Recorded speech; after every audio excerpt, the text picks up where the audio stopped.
Hello, South Orange and Maplewood School District. My name is Julie Porter. I am the South Mountain Annex School nurse, as well as the school nurse leader for an amazing group of hardworking nurses.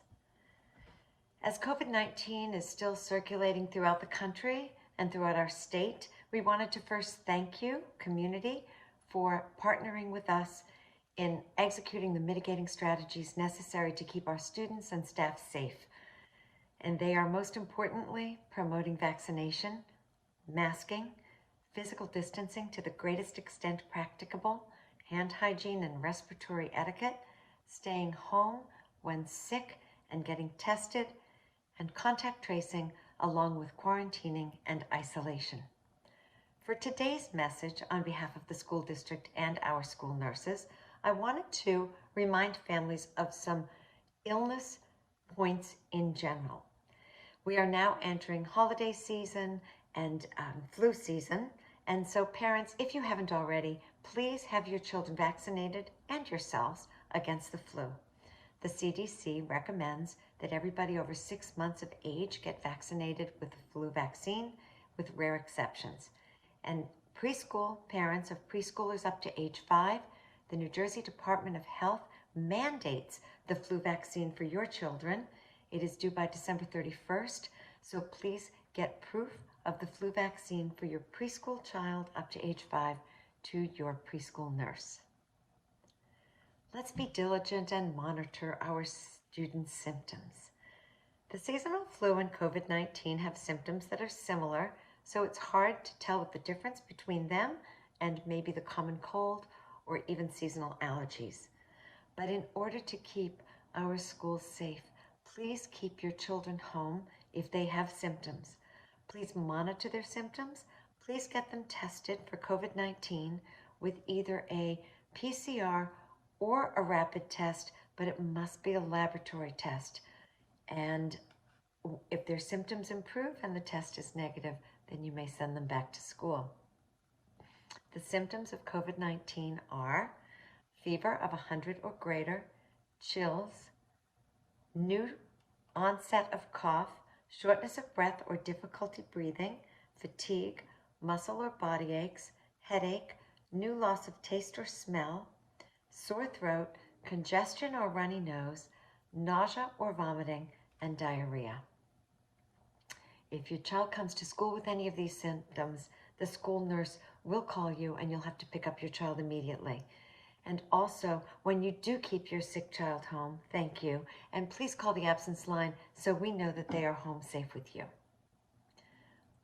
Another reason to keep your child home is after they get the shot, the COVID-19 shot or booster, they may experience some side effects that make it difficult for them to learn, especially fever, chills, muscle and body ache. And these are all signs that the body is building protection.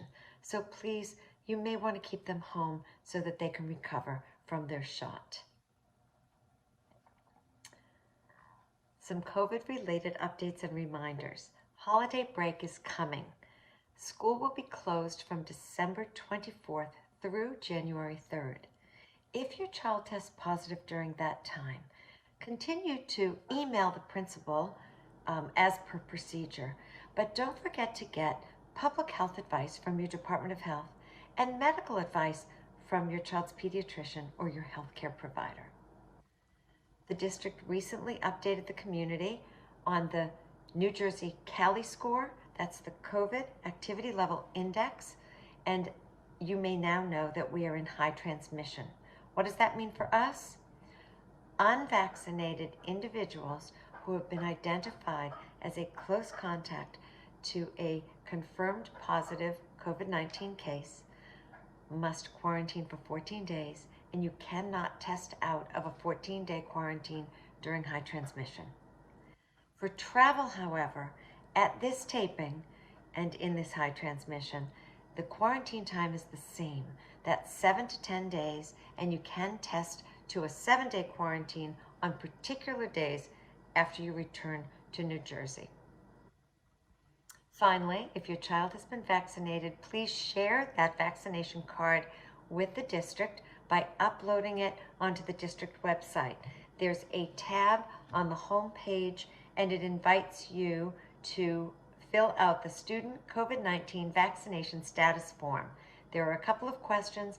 Upload the form, and then principals and school nurses will be able to identify who doesn't have to quarantine after being identified as close contacts to a COVID positive case or after traveling outside the 5 states. Remember, if you are fully vaccinated, you don't have to quarantine as a close contact or if you travel, but only if you don't have symptoms. Another COVID communication will be coming out before the holidays, so please look forward to that. And finally, thank you. Thank you for listening. Thank you for your cooperation. Thank you especially for sharing your children with us. We wish you happy, healthy, and safe holidays.